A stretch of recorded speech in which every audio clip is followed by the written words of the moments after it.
अस्सलाम वालेकुम वरहमतुल्लाहि वबरकातुहू। दोस्तों आउं अली हसन अब्बासी आहियां। जेकॾहिं मुंहिंजो चैनल पहिरियों दफ़ो ॾिसी ऐं ॿुधी रहिया आहियो त बराए महिरबानी मुंहिंजे चैनल खे सब्सक्राइब कंदा, बेल आइकन खे क्लिक कंदा ऐं जेकॾहिं मुंहिंजी ऑडियो पसंदि अचे त उनखे लाइक कंदा ऐं कमेंट बॉक्स में पंहिंजी राय खां आगाह कंदा। किताब जो नालो आहे राति रेल ऐं निणपट, फ्लैश कहाणियूं अफ़साना। कहाणीकार ज़ैब सिंधी, छपाईंदड़ सिंधी अदबी बोर्ड, जामशोरो सिंध, छापो पहिरियों फरवरी 2023 ईस्वी। कहाणी आहे फिक्शनिस्ट। क़दीम तारीख़ी माॻ जा आसार ॾिसण खां पोइ जॾहिं सिजु लहण वारो हो त मां राति गुज़ारण लाइ तारीख़ी माॻ खां कुझु फ़ासिले ते मौजूदु नंढड़े शहर पहुतुसि। उन ई नंढड़े शहर में पहुची ख़बर पई त उते को बि होटल या मुसाफ़िरखानो मौजूदु न आहे। जॾहिं नंढड़े शहर जा रस्ता वीरान थियण लॻा त मूं पढ़ियल लिखियल नज़र ईंदड़ हिकु माण्हूअ खे रोके पंहिंजी परेशानी बयानु कई। मुंहिंजी ॻाल्हि ॿुधी सुठी शख़्सियत वारे उन ई माण्हूअ चयो, बहितरु आहे त तव्हां रेलवे स्टेशन ते हलिया वञो। राति जो देरि सां ॿिन्ही पासनि ॾांहुं ईंदड़ गाॾियूं हिन शहर जे स्टेशन ते बीहंदियूं आहिनि। मूं उन शख़्स खां रेलवे स्टेशन जो रस्तो पुछियो। हुन वराणियो, रेलवे स्टेशन शहर खां कुझु परे आहे, पर हिन महिल तव्हांखे रेलवे स्टेशन ॾांहुं वञण लाइ का बि सवारी न मिलंदी। मां वधीक परेशान थी वियुसि।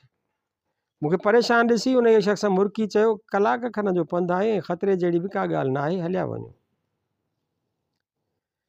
मूं डिघो साहु खणी हिन खां रस्तो पुछियो ऐं संदसि महिरबानी मञे रेलवे स्टेशन वारे रस्ते ॾांहुं हलियो वियुसि। चंडो की राति हुई, तंहिं करे हर तरफ़ चिटी नज़र पइजी रही हुई।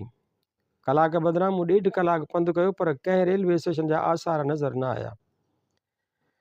वापसि मोटण लाइ सोचियुमि, पर पोयां राति गुज़ारण जो को वसीलो न हो, तंहिं करे वरी बि अॻिते वधियुसि। 2.5 कलाकनि जी लगातार पंध खां पोइ ॾाढी थकल हालत में रेलवे स्टेशन ते पहुतुसि। प्लेटफार्म ते 2 लैंप पोस्ट हुआ, जंहिंजी रोशनी हूअं त अणपूरी हुजे हा, पर चांडो की राति हुजण करे सभु कुझु साफ़ु नज़र अची रहियो हो। प्लेटफार्म बिल्कुलु ख़ाली ऐं वीरान हो। मूं सॼी रेलवे स्टेशन घुमी ॾिठी, पर अमले जो को बि माण्हू मूंखे नज़र न आयो। मां प्लेटफार्म ते मौजूदु हिकु बेंच ते वेही रहियुसि ऐं पंहिंजो सफ़री बैग भरिसां रखी छॾियुमि। मूं सिगरेट दुखाए प्लेटफार्म ते हिकु तरफ़ ॾिठो त कुझु फ़ासिले तां हिकु शख़्स खे पाण ॾांहुं ईंदे ॾिठुमि। हीउ उहो ई शख़्स हो जंहिं नंढड़े शहर में मूंखे रेलवे स्टेशन जो रस्तो ॿुधायो हो। उहो शख़्स मुंहिंजे वेझो पहुतो त मूं उथी बि हिन ॾांहुं हथु वधाईंदे चयो, जेकॾहिं तव्हांखे बि हिते अचिणो हो त गॾिजी अचो हा। उन इहे शख़्स बेंच ते वेहंदे चयो, मूंखे कलाक ॾेढ जो कमु हो, उन करे तव्हांखे न चयो हुअमि। मूं हिन जे भरिसां वेही पुछियो, हिते अचण लाइ तव्हां वटि का सवारी हुई छा? हिन इनकार सां कंधु लोॾे वराणियो, न, मां बि पंधु आयो आहियां, कलाक अॻु में शहर खां निकितो हुउसि। मूं हैरत सां चयो, पर मूंखे त हिते पहुचण में 2.5 कलाक लॻी विया। हुन मुर्की वराणियो, कॾहिं कॾहिं उहो रस्तो डिघो थी वेंदो आहे। मूं को बि जवाबु न ॾिनो। मूंखे हिन जी उहा ॻाल्हि सम्झ में न आई त कॾहिं कॾहिं उहो रस्तो डिघो छो थी वेंदो आहे। हिन जी ॻाल्हि में कुझु पुर इसरारियत महसूसु थी रही हुई। हू ख़ामोश वेठो रहियो। हिन जी ख़ामोशी मूंखे वधीक पुर इसरार लॻी, तंहिं करे संदसि ख़ामोशी ख़तमु करण लाइ पुछियुमि, तव्हां छा कंदा आहियो? चईं, मां लेखक आहियां। पुछियोमांसि, छा लिखंदा आहियो? चईं, पुर इसरार कहाणियूं लिखंदो आहियां। उहो चई उहो ग़ाइबु थी वियो। कहाणी आहे कमरो नंबर 7। ऑफिस में 7 कमरा हुआ। कमरे नंबर 1 में वेहंदड़ शख़्स ऑफिस ईंदे हादसे में मरी वियो। कुझु ॾींहंनि खां पोइ कमरे नंबर 2 में कमु कंदड़ शख़्स ऑफिस खां घर पहुतो ऐं ओचितो फ़ौत थी वियो। कुझु ॾींहंनि खां पोइ कमरे नंबर 3 में वेहंदड़ मुलाज़िम सुबुह जो ऑफिस ईंदे रोड एक्सीडेंट में मरी वियो। कुझु ॾींहंनि खां पोइ कमरे नंबर 4 में वेही ज़िम्मेवारियूं निभाईंदड़ शख़्स दिलि जे दौरे सबबु पंहिंजी कुर्सीअ ते वेठे वेठे ई अजल जो शिकार थी वियो। अहिड़ी सूरत हाल सबबु कमरे नंबर 5 में वेहंदड़ वॾो साहिबु ख़ौफ़ जो शिकार थी वियो। हू कमरो नंबर 7 ख़ाली कराए उन ई में वञी वेठो। सोचाई, जेकॾहिं कमरे नंबर 5 में वेठल शख़्स मरी वियो त हू कमरे नंबर 6 में वेठल माण्हूअ जे मरण खां अॻु में ई उहा ऑफिस छॾे हलियो वेंदो। कमरो तब्दील करण खां पोइ ॿिए ॾींहं ते सुबुह सां हिकु कदावर शख़्स अंदरि आयो त साहब उन खां कमु पुछण बजाए घंटी वॼाई। पटेवालो अंदरि आयो त साहब सख़्तु कावड़ मञा पटेवाले ॾांहुं ॾिसंदे चयो, हीउ शख़्स बिना इजाज़त जे अंदरि कीअं आयो आहे? पोड़े पटेवाले पंहिंजे थुल्हनि शीशनि वारी ऐनक लाइ साफ़ु कंदे अदब सां वराणियो, सर मूं त कंहिंखे तव्हांजे कमरे में ईंदे नाहे ॾिठो। साहब पोड़े पटेवाले ते सख़्तु कावड़ जो इज़हार कंदे चयो, हाणे तूं अंधो थी वियो आहीं, तुंहिंजी नौकिरी ख़तमु करणी पवंदी, गेट आउट। पोड़े पटेवाले जूं अखियूं आलियूं थी वियूं। इन पंहिंजे थुल्हनि शीशनि वारी ऐनक खे ॾुख सां ॾिठो ऐं कमरे मां ॿाहिरि निकिरी वियो। साहब सख़्तु कावड़ मञा साम्हूं बीठल शख़्स ॾांहुं ॾिसंदे पुछियो, तूं कंहिंजे इजाज़त सां अंदरि आयो आहीं? कदावर शख़्स संजीदगीअ सां वराणियो, मूंखे कंहिं वटि वञण लाइ इजाज़त जी ज़रूरत नाहे हूंदी। साहब वधीक कावड़ सां चयो, केरु आहीं तूं? कदावर शख़्स वराणियो, मां उहो ई आहियां जेको हिन ऑफिस जे 4 माण्हुनि खे पाण वठी वियो। साहब इंतिहाई हैरत ऐं कावड़ सां रड़ कई, छा? कदावर शख़्स वराणियो, कमरो नंबर तब्दील थियण सां दुनिया मां वञण जो वक़्तु तब्दील नाहे थींदो। कहाणी 10 फरवरी। रंगीन रातियुनि ऐं हसीन मंज़रनि वारे ओलह जे उन साइंसी तरक़ीअ में अॻ भरी ऐं बेहद ख़ूबसूरत मुल्क में मूं केतिरा ई ॾींहं रोलाकियूं कयूं।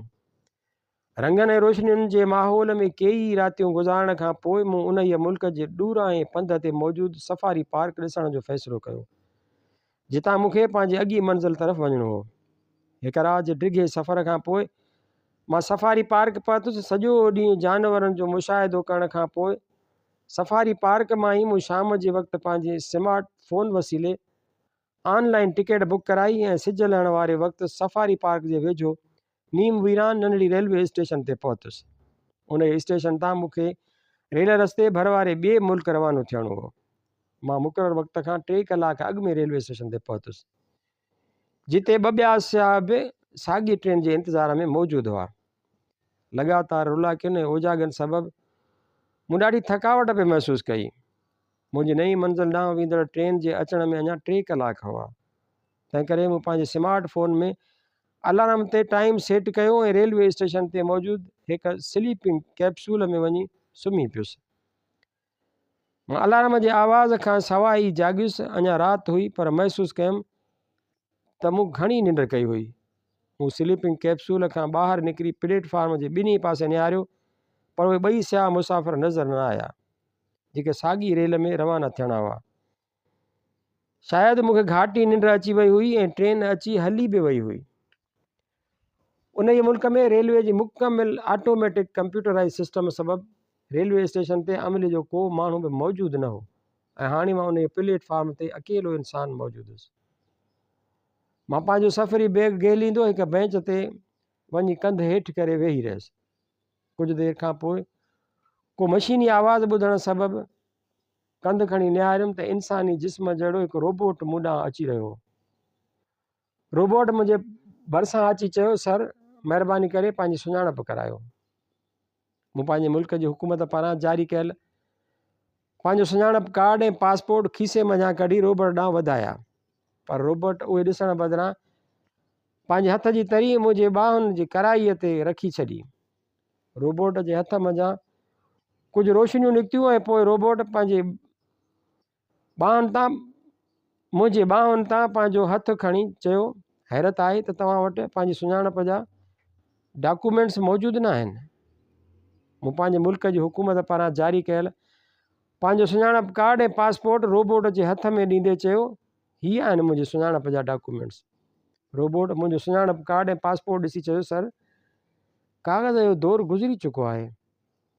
हाणे इंसानी जिस्म अंदरि लॻल चिप में हर माण्हूअ जा सभु डेटा मौजूदु हूंदा आहिनि। मूं सख़्तु कावड़ मुंहिंजा वराणियो। मूं अॼु शाम जे वक़्तु ई हिन रेलवे स्टेशन तां सफ़र करण लाइ ऑनलाइन बुकिंग कराई हुई। उहो चई मूं पंहिंजी स्मार्ट फ़ोन कढी ऐं ऑनलाइन बुकिंग जो अक्स रोबोट खे ॾेखारियो। रोबोट मुंहिंजे स्मार्ट ॾांहुं ॾिसी वराणियो, सर तव्हांजे उन क़दीम फ़ोन में ऑनलाइन बुकिंग जी तारीख़ त बिल्कुलु ठीकु 10 फरवरी आहे, पर उहा 1 सदी अॻु जी तारीख़ आहे। मूं रोबोट जी ॻाल्हि खे रद्द करण लाइ पंहिंजे फ़ोन में मौजूदु कैलेंडर खोलियो त मुंहिंजी ऑनलाइन टिकट ऐं कैलेंडर जी तारीख़ में वाक़ई 1 सदीअ जो फ़र्क़ु मौजूदु हो। कहाणी 30 सालनि खां पोइ मां 30 साल परॾेह में गुज़ारे वापसि आयुसि। मूं ज़िंदगीअ जो बाक़ी वक़्तु पंहिंजे नंढपण जे शहर में गुज़ारणु पियो चाहियो, तंहिं करे को घर ख़रीद करणु थे चाहियो। मूं हिकु स्टेट एजेंसीअ वारे सां राब्तो कयो ऐं हिन मूंखे शहर जे मुख़्तलिफ़ इलाइक़नि में घर ॾेखारणु शुरू कया। मां रोज़ु सुबुह जो स्टेट एजेंसीअ ते वेंदो हुउसि ऐं स्टेट एजेंसीअ जो मालिक मूंखे केतिरा ई घर रोज़ु ॾेखारींदो हो, पर मूंखे को बि घर पसंदि न थे आयो। रोज़ जा हिकु ॾींहुं मां स्टेट एजेंसीअ ते पहुतुसि त स्टेट एजेंसीअ जे मालिक माज़रत कंदे चयो, हाणे मूं वटि विकिरे लाइ को बि अहिड़ो घर न आहे जेको तव्हांखे ॾेखारे सघां। चयुमि, जेकॾहिं उहा ॻाल्हि काल्ह ॿुधायो आहे त अॼु मां तव्हां वटि अची पंहिंजो वक़्तु ज़ाया न कयां। मां वापसि वञण वारो हुउसि त हिन चयो, बाक़ी हिकु घर आहे, पर उहो केर बि ख़रीद करण लाइ तयारु न आहे। तव्हां ख़रीद करणु चाहियो त तमामु घटि क़ीमत ते मिली वेंदो। चयुमि, ॻाल्हि क़ीमत जी न आहे, जेकॾहिं मूंखे पसंदि अची वियो त मां कंहिं बि क़ीमत ते ख़रीद कंदुसि। स्टेट एजेंसीअ वारो मूंखे उहो घर ॾेखारण लाइ हलियो। हिन घर जे दरवाज़े ते ताले में चाबी विझंदे चयो, हिन घर में 7 कमरा आहिनि सर। उन खां पहिरीं जो हू कुझु वधीक ॿुधाए, मूं हिकदमि चयो, ऐं उन्हनि 7 कमरनि में हिकु शख़्स जी साॻी तस्वीर टंगियल आहे। हिन मूं ॾांहुं ॾिसण खां सवाइ चयो, शायदि हीउ घर तव्हांजो अॻु में ई ॾिठलु आहे। मूं को बि जवाबु न ॾिनो। कॉरिडोर में पहुची मूं हिकु कमरे जे दर ॾांहुं इशारो करे चयो, अॻु में इन ई कमरे जो दरवाज़ो खोलियो। उन कमरे जो दरवाज़ो खोलियो ऐं असां ॿई उन कमरे में दाख़िल थियासीं। कमरे अंदरि मेज़ ते अख़बार पियल हुई, जंहिंजे मथां काफ़ीअ जो मग रखियलु हो। मग मज़ा ताज़े काफ़ीअ जी बाफ़ निकिरी रही हुई। मूं अॻिते वधी काफ़ीअ जो मग खयो त मग मज़ा बाफ़ निकिरंदे ॾिसी हिन जे चहिरे ते ख़ौफ़ ऐं परेशानीअ जो तासिर नज़र थियो। गीत ॾींदे चयईं, अहिड़ियुनि ॻाल्हियुनि जे करे ई हीउ घर केर बि ख़रीद करण लाइ तयारु न आहे। मूं काफ़ीअ जो ढुक भरे मग मेज़ ते रखंदे वराणियो, मां हीउ घर ख़रीद करणु थो चाहियां। हुन सख़्तु हैरत मंझां मूं ॾांहुं ॾिठो। चयईं, हीअ जाइ मालिक विकिणी वियो त 30 सालनि में वरी कंहिं बि ख़रीद न कई ऐं तव्हां 3 मिंटनि में ख़रीद करण लाइ तयारु थी विया। दीवार ते टंगियल तस्वीर ॾांहुं इशारो करे मुर्की चयुमि, हिन घर जे हर कमरे जी दीवार ते उहा साॻी तस्वीर लॻियल आहे। तव्हां उहा तस्वीर अॻु बि ॾिठी हूंदी, पर अॼु उन जी तस्वीर खे वरी ॾिसो। हिन दीवार ते टंगियल तस्वीर ॾांहुं ॾिठो ऐं हिकदमि मूं ॾांहुं ॾिसी हैरत सां चयो, हीअ त हूबहू तव्हां जहिड़े शख़्स जी तस्वीर आहे। मूं अख़बार खणी ॾिठी, जंहिं ते 30 साल अॻु जी तारीख़ लिखियलु हुई ऐं मेज़ ते पियल मग मझां काफ़ीअ जी बाफ़ निकिरी रही हुई। कहाणी आहे सरहद पार जी औरत। बेहद सुहिणी औरत हाईवे जे पासे ते बीठी हुई।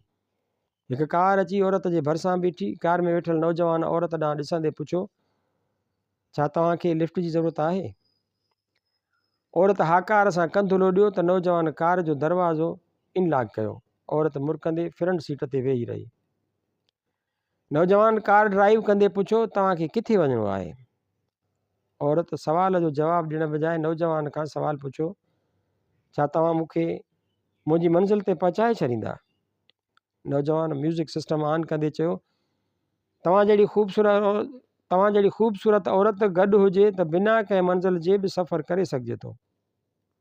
औरत वॾो साहु खणी सुकून सां वराणियो, उन जो मतिलबु त मुंहिंजी मंज़िल ताईं तव्हां मूंसां गॾु हूंदा। नौजवान बेहद सुहिणी औरत जे चहिरे ॾांहुं ॾिसी ॻाल्हायो, हा, किथे वञिणो आहे तव्हांखे? औरत साम्हूं रस्ते ॾांहुं ॾिसंदे चयो, मूंखे सरहद पार करे ॿिए मुल्क वञिणो आहे। नौजवान कार जे एक्सीलेटर तां पेर जो दॿाउ घटि कंदे वराणियो, न, सरहदी इलाइक़े जूं हालतूं ठीकु आहिनि ऐं न ई हिन वक़्तु मूं वटि पासपोर्ट मौजूदु आहे। ख़ूबसूरत औरत जल तरंग जहिड़ो टहक ॾेई चयो, घबरायो न, तव्हां मूंखे सरहद खां थोरो ओर ते लाहे छॾिजो, मां पाण ई अॻिते हली वेंदुसि। नौजवान हाकार सां कंधु लोॾियो ऐं कार जी स्पीड वधाए छॾी। कुछ देर खां पोइ कार ॿिए मुल्क जी सरहद खां थोरो ओर ते पहुती त औरत पाण ई नौजवान खे कार बीहारण लाइ चयो। नौजवान कार रोकी त ख़ूबसूरत औरत शुक्रगुज़ार नज़रुनि सां नौजवान ॾांहुं ॾिसंदे पंहिंजा हथ नौजवान जे हथनि मथां रखी छॾिया। नौजवान जे चपनि ते जवानीअ जी मुर्क फैलिजी वई ऐं हिन पंहिंजूं आङुरियूं औरत जे आङुरियुनि में फासाए छॾियूं। औरत पंहिंजो चहिरो नौजवान जे चहिरे जे वेझो कयो त नौजवान खे औरत जी साहनि मंझां रत जी बूइ महसूस थी। नौजवान पंहिंजा हथ औरत जे हथनि मां छॾाइण जी कोशिशि कई, पर हू औरत जी जकड़ मंझां पाण खे आज़ादु कराए न सघियो। औरत कार मां लथी त संदसि वात मंझां रतु ॻड़ी रहियो हो। हुन जे रतुहाणनि चपनि ते मुर्क फैलिजी वई ऐं हू अॻिते वधी सरहद पार करे ॿिए तरफ़ हली वई। कहाणी आहे राति रेल ऐं ऋणपट। इंतिहाई तेज़ रफ़्तार रेल में राति जो मां निंड पियो हुउसि त ओचितो तमामु वॾो धमाको थियो। धमाको थियण शर्त मूं सख़्तु तकलीफ़ महसूसु कई ऐं पोइ मूंखे का बि ख़बर न पई। होश आयो त मां रेल जी ऊंधे थियल कंपार्टमेंट में लाशुनि जे विच में पियल हुउसि। मां ॾाढी मुश्किल सां उथियुसि ऐं कंपार्टमेंट खां ॿाहिरि निकिरी वियुसि। ॿाहिरि निकितुसि त हादसे जी शकिल थियल रेल मंझां केतिरनि ज़ख़्मी माण्हुनि जा मदद लाइ आवाज़ अची रहिया हुआ। मां पाण ज़ख़्मी बि हुउसि ऐं मुंहिंजे जिस्म मंझां रतु बि वही रहियो हो। मूं में एतिरी ताक़त ई न बची हुई जो कंहिं ॿिए जी मदद करे सघां। मूं बिना सोचण जे ऊंदाहीअ में हिकु तरफ़ हलणु शुरू कयो त जीअं जल्द खां जल्द कंहिं अहिड़े हंधि पहुची सघां जीअं घणो रतु वहण सबबु मरी न वञा। कुझु पंध खां पोइ मूंखे ऊंदाहीअ में हिकु तरफ़ रोशनियुनि में मौजूदु वॾो महल नज़र आयो। वेझो पहुतुसि त ऋणपट में उहो हिकु नंढड़ो घरु हो। मूं घर जे दर वटि लॻल काल बेल जो बटण दॿाइण लाइ अञा सोचियो हुअसि त घर जो दरवाज़ो खुली वियो ऐं वॾनि अछनि वारनि वारो हिकु तमामु पोड़ो शख़्स ॿाहिरि निकिरी आयो। हिन मूंखे मुंहिंजे नाले सां मुखातिबु थींदे चयो, मां तुंहिंजो ई इंतज़ारु करे रहियो हुउसि। हैरत सां चयुमि, तूं मुंहिंजो इंतज़ारु छो करे रहियो हुएं ऐं तोखे मुंहिंजे नाले जी ख़बर कीअं पई? हिन को बि जवाबु न ॾिनो। हिन खे ख़ामोश ॾिसी चयुमि, रेल जो हादसो थियो आहे ऐं मां ज़ख़्मी हालत में मदद ख़ातिर हिते पहुतो आहियां। हिन हाकार सां कंधु लोॾे वराणियो, हा मूंखे सभु ख़बर आहे। मूं सख़्तु तकलीफ़ ऐं हीणाईअ सां चयो, मूंखे मदद ऐं आराम जी सख़्तु ज़रूरत आहे। हाणे मां वधीक बीह नथो सघां। उन पंहिंजे खीसे मां रिमोट कंट्रोल कढी बटण दॿायो त घर जे चौधारी लॻियल समूरियूं लाइट्स रोशन थी वियूं। हू मूंखे सहारो ॾेई घर जे पोएं पासे वठी वियो जिते केतिरियूं क़बरूं मौजूदु हुयूं। हिन मूंखे हिकु क़बर जे भरिसां वञी बीहारियो जंहिं ते मुंहिंजे नाले जो कतबो लॻल हो। सख़्तु हैरानीअ सां चयुमि, मां त अञा हाणे ई रेल जे हादसे में ज़ख़्मी थियण खां पोइ हिते पहुतो आहियां ऐं हिन क़बर ते मुंहिंजे मरण खां अॻु में ई मुंहिंजे ई नाले जो कतबो लॻल आहे। वॾनि अछनि वारनि वारे पोड़े शख़्स वराणियो, रेल जो उहो हादसो अॼु न 70 साल अॻु थियो हो। उहो चई उहो पाण भरिसां वारी क़बर वटि वञी गुम थी वियो। कहाणी आहे डिस्कवरी 2047। धरतीअ तां मोकिलियल ख़लाई मिशन डिस्कवरी 2047 केतिरनि सालनि खां पोइ काइनात में मौजूदु उन सयारे जे वेझो पहुतो जिते ज़िंदगी मौजूदु हुई। सयारे जे वेझो पहुचण शर्त डिस्कवरी 2047 मंझां धरतीअ ते मौजूदु लेबॉर्ट्रीअ ॾांहुं तस्वीरूं मोकिलण जो सिलसिलो शुरू थियो त सॼी दुनिया में मौजूदु माण्हुनि इंसान जी ख़िलाई कामयाबीअ जो जशन मल्हाइणु शुरू कयो। अञा धरतीअ ॾांहुं तस्वीरूं मोकिलण जो सिलसिलो जारी हो ऐं ख़िलाई मिशन सयारे जी सतह ते लथो ई न हो त मुख़्तलिफ़ क़िस्मनि जूं केतिरियूं ई उॾामंदड़ मशीनूं ख़िला में ज़ाहिर थियूं। उन्हनि उॾामंदड़ मशीनुनि डिस्कवरी 2047 खे सयारे जी सतह ते पहुची मर्ज़ीअ जे हंध ते लहण लाइ मजबूर करे छॾियो। सयारे जी सतह ते लहण शर्त डिस्कवरी 2047 जो कंट्रोल मिशन में मौजूदु ख़िलाबाज़नि जे हथनि मां निकिरी वियो। धरतीअ तां आयल टिनी ख़िलाबाज़नि अञा सूरत हाल खे सम्झियो ई न हो त डिस्कवरी 2047 जा दरवाज़ा पंहिंजो पाण ई खुली विया ऐं ख़िलाई मख़लूक जा केतिरा ई फ़र्द अंदरि दाख़िल थी विया। डिस्कवरी 2047 में दाख़िल थियल ख़िलाई मख़लूक जे अॻवान धरतीअ खां आयल ख़िलाबाज़ इंसाननि ॾांहुं ॾिसंदे चयो, असांजे सयारे जे मदार में दाख़िल थियण शर्ती तव्हांजे मिशन जो कंट्रोल असांजे हथनि में अची वियो। तव्हां पारां धरतीअ ॾांहुं मोकिलियल तस्वीरूं बि असांजे मर्ज़ीअ सां ई वियूं आहिनि। धरतीअ तां आयल हिकु ख़िलाबाज़ इंतिहाई हैरत सां चयो, तव्हां त असांजी ॿोली बि ॼाणो था। ख़िलाई मख़लूक जे अॻवान वराणियो, तव्हां इंसाननि जी ॿोली मूं कुझु इंसाननि खां ई सिखी आहे। ख़िलाबाज़ वधीक हैरत ऐं परेशानीअ मंझां पुछो, छा मतिलबु? छा तव्हां असांजी धरतीअ ते वञी चुका आहियो? ख़िलाई मख़लूक जे अॻवान वराणियो, हा, असां धरतीअ ते वेंदा रहिया आहियूं ऐं धरतीअ तां इंसाननि खे खणी बि ईंदा आहियूं। धरतीअ तां आयल टेई ख़िलाबाज़ इंसान हैरत ऐं परेशानीअ सबबु कुझु बि ॻाल्हाए न सघिया। ख़िलाई मख़लूक जे अॻवान चयो, असांजे बायोलॉजिकल लेबॉरेटरीज़ में तजुर्बनि ख़ातिर केतिरा इंसान अॻु में ई क़ैद कयल आहिनि।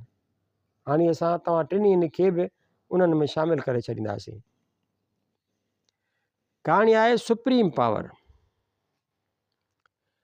टीं आलमी जंग दौरान एटमी साइंसदान खां सुपर एटम बम ईजाद करण जी कोशिश में ग़लती थी वई। सुपर एटम बम जा ताबकारी असर बिना देर जे धरतीअ जे सॼे गोले ते फैलिजी विया, जंहिं करे सॼी दुनिया में हिकु ई वक़्तु तबाही मची वई। दुनिया जी समूरी इंसानी आबादी ख़तम थी वई। साइंसदान सुपर एटम बम जी ताबकारी असरनि खां बचाव ख़ातिर पंहिंजी ईजाद कयल लिबास एटॉमिक प्रोटेक्ट वियरिंग में हुजण सबबु धरतीअ जे गोले ते बची वियल आख़िरी इंसान हो। साइंसदान घणे अरसे ताईं दुनिया में अकेलो रहियो। केतिरनि सालनि जे अकेलाईअ साइंसदान खे ज़िंदगीअ खां बेज़ार करे छॾियो त हुन ख़ुदकुशीअ जो फ़ैसिलो कयो। साइंसदान ख़ुदकुशी करण लाइ रिवाल्वर ॾांहुं हथु वधायो त रिवाल्वर ताईं हथु पहुचण खां अॻु ई हिकु तरफ़ खां आयल गोली संदसि लौंदड़ीअ में अची लॻी। कहाणी आहे मसनूई ज़हानत वारी औरत। साइंसदान सां संदसि बेहद हसीन ऐं ज़हीन महबूबा बेवफ़ाई कई त खेसि सख़्तु सदमो पहुतो। हिन पंहिंजी बेवफ़ा महबूबा खे क़त्ल करण जो फ़ैसिलो कयो। साइंसदान जी अॻूणी महबूबा अक्सर पंहिंजे नए बॉयफ्रेंड सां गॾु डिनर करण खां पोइ राति जे वक़्तु हिकु नीम वीरान रस्ते ते पसार कंदी हुई। हिकु राति साइंसदान रिवाल्वर खणी अॻुवाट उन ई रस्ते ते हिकु वण जे पोयां वञी लिकी बीही रहियो। कुझु देरि खां पोइ साइंसदान खे लैंप पोस्ट जी हल्की रोशनीअ में परे खां अॻूणी महबूबा ऐं संदसि बॉयफ्रेंड ईंदे नज़र आया त हिन रिवाल्वर कढी पंहिंजे हथ में मज़बूतीअ सां झलियो। हिन चाहियो थे त उहे ॿई संदसि भरिसां गुज़री अॻिते हलिया वञनि त जीअं हू ॿिन्हिनि ते पुठियां गोली हलाए। हिन नथे चाहियो त संदसि हमले खां पोइ जेकॾहिं इतफ़ाक़ी तौर ते ॿिन्हिनि मंझां को हिकु बची वञे त हू क़त्ल जे इल्ज़ाम में गिरफ़्तार थी वञे। साइंसदान जे अॻूणी महबूबा ऐं संदसि बॉयफ्रेंड हथ में ॾेई वण जे भरिसां गुज़री अॻिते वधी विया। वण जे पोयां लिकियल साइंसदान पंहिंजी अॻूणी महबूबा ऐं संदसि बॉयफ्रेंड खे क़त्ल करण ख़ातिर पुठियां गोली हलाइण लाइ रिवाल्वर सिधो कयो, पर हू गोली हलाए न सघियो। खेसि अहसासु थियो त कंहिं बि इंसान खे माण संदसि वस जी ॻाल्हि न आहे। साइंसदान खे कंहिं बि इंसान खे क़त्ल करणु मुश्किल लॻो त हिन पंहिंजी अॻूणी महबूबा जी हमशकल मसनूई ज़हानत वारी बारबी डॉल ठाहिण जो फ़ैसिलो कयो, जीअं हू उन इहा बारबी डॉल खे मारे पंहिंजे अंदर में मौजूदु इंतकाम जी बाहि खे विसाए सघे। साइंसदान ई रातियुनि जे उजागनि खां पोइ पंहिंजी बेवफ़ा महबूबा जी हमशकल मसनूई ज़हानत वारी बारबी डॉल ठाहे वरिती। हिन कुझु रातियूं उन इहा बारबी डॉल सां गॾु गुज़ारियूं।